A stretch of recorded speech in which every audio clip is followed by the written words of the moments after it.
because I've worked really hard to hone in on all these skills, and I feel that I can be a great asset to your team. There's just one thing we need to discuss. Under salary, you listed that you would settle for no less than 95K.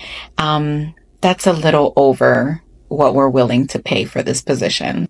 You know what? That's okay. It is okay. Okay. That was easier than I thought. But what do you mean though? What do you mean it's okay? Like, do you accept the job? I'm willing to negotiate. So let me know which qualifications you want me to exclude from my resume, and then we'll start over, and then you can let me know what you're willing to pay me for the qualifications that remain. Oh, no, we as a company want you to bring all of these qualifications to the table. I don't want to exclude any of them. I mean, you have a list of very, very admirable qualities. I would like for you to bring all of them to the table. And I get that. And I completely respect your position. I'm bringing a lot of experience, and I'm going to bring skills and qualifications that you have been looking for. And that is what I feel that I'm worth. If you don't feel that I'm worth the 95,000, that's perfectly fine. But then I won't bring all of my skills and qualifications. I'm going to have to take this back to the team. But I guess we'll be in contact with you. Take it back to the team. Do what you got to do. I'm going to give you about 48 hours to get back to me. I know my worth. I know what I'm bringing to the table, and that's how much I'm requiring for my services.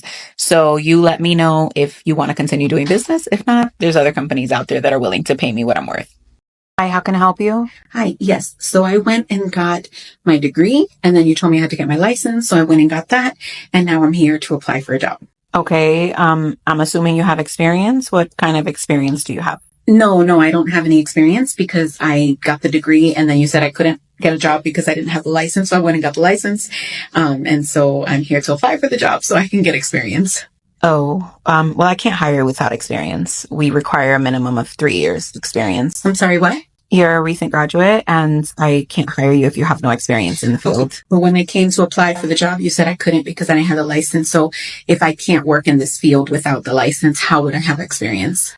You'd have to find a job in this field so that you can obtain the experience necessary. Okay, so again, the 6 years of schooling, all the tests, and then the test for the licensing, none of that qualifies. Exactly. I just can't help you. You have no experience.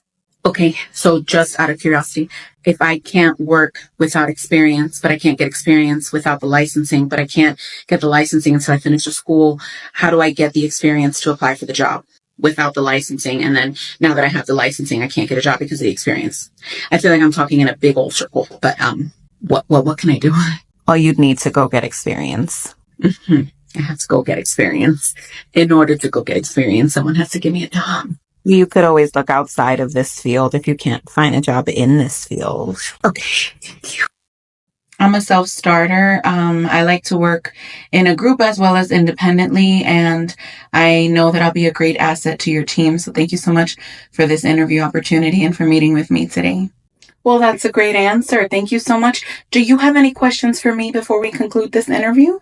Yes, I do have about 15 questions. So just let me know whenever you're ready for me to take over the questioning. 15 seems a bit excessive. But can I ask why so many? Well, it's time for your interview. My interview? I'm not really the one applying for a job. No, I know you're not applying for a job. You're applying basically for me to be your employee, if that makes sense. I'm so sorry. I've never had this happen. I'm not sure exactly what this means. Well, it means that I also want to make sure that not only am I a good fit for your company, but that your company is a good fit for me. It makes sense. It's a little unorthodox, but what does this consist of exactly? It just consists of questions such as, why are you hiring right now? What's your turnaround percentage looking like?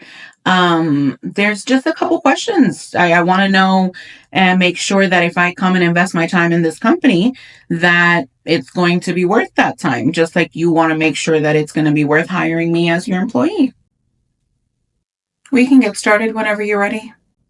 I'm mainly concerned with what your middle management looks like, and if do you have like a sort of like a chain of command, or Do you have an open door HR policy? I need to know all that before orientation because by orientation, I would have already invested time in getting, like my drug test and physical, and maybe your benefits package is not as attractive as you'd like to make it seem before I get to the orientation and they tell me how bad it really is. So let's just go over the good and the bad. And then I guess don't call me, I'll call you. Hi, team. We have some great news today. There will be a 5% across the board increase for everyone on the team. There are some additional updates that I need to share with you. Because of this increase, you will likely be now in the next tax bracket up. So that is something that you'll have to look out for. Another thing is that the amount that we pay for your health insurance is going to have to go down a little bit. So you'll be paying an additional 7% on your health insurance. You'll see that pretty soon on your paychecks. And you know how you guys only pay $5 for any lunch that you get at the cafeteria? Because of this increase, we will be having to increase that amount by another 10%. So you'll be paying just a little bit more for your lunch, okay?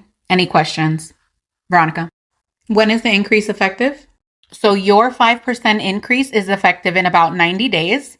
The other increases as far as your health insurance, the cafeteria, and most likely your tax bracket, those are effective immediately. So we're getting a 5% salary increase, but then everything else is increasing by 17%. Where are we benefiting from this? Because I understand if, everything else increased by 1%, but the increase to the insurance premiums and our lunch is increasing, 3 times the amount of our hourly increase. How does that benefit us? What do you mean? How do you benefit from this? You're getting 5% more per hour. That's a lot of money. You know what? This is sometimes why we don't do these things, because no one is grateful. Everybody's so ungrateful that we fought for 5% for you guys. Thank you so much for coming in today. I know that it's been a few days since we had that meeting, but I needed to see what happened with this presentation. Veronica, you're saying that you sent it over to Jamie, right? I see you want to just bypass the fact that you were going to call me out in front of everybody, but then when it came to calling out Jamie, you wanted to take it offline. But okay, yes, I sent it to Jamie the day that it was completed. Do you want to jump in here at any time, Jamie? Yeah, I mean, I've been confused this whole time, Janet, because I sent you that email as soon as Veronica sent it over to me. As soon as I got it, I proofread it and I sent it to you, and I got a red receipt about 5 minutes later. So I'm not sure what happened, but you have the email. You didn't send it to me. You did not send it to me, Jamie. I wouldn't have brought it up in the meeting if you would have sent it to me. With all due respect, yes, I did. I sent it to you. As soon as she sent it to me, I sent it to you. And I have the red receipt to prove it. Do you need me to go pull it up? I am looking here, and it looks like I did receive it. I'm not exactly sure what happened, but guys, that's not the point. The point is that I need you to be on top of it, okay? Listen, when I ask for an email, just send it. Just send it over. So somehow you're still finding a way to blame it on us. Our emails were done. I even feel like we need to jump back on a Zoom call with everybody that was on that initial call and let them know what the outcome of this was. Because it's okay, even as a leader, to admit that you were wrong and that you kind of dropped the ball and make up for what you tried to do to me and Jamie on that Zoom call. I'm just saying, that's just my opinion. I know I'm just a frontline person, but,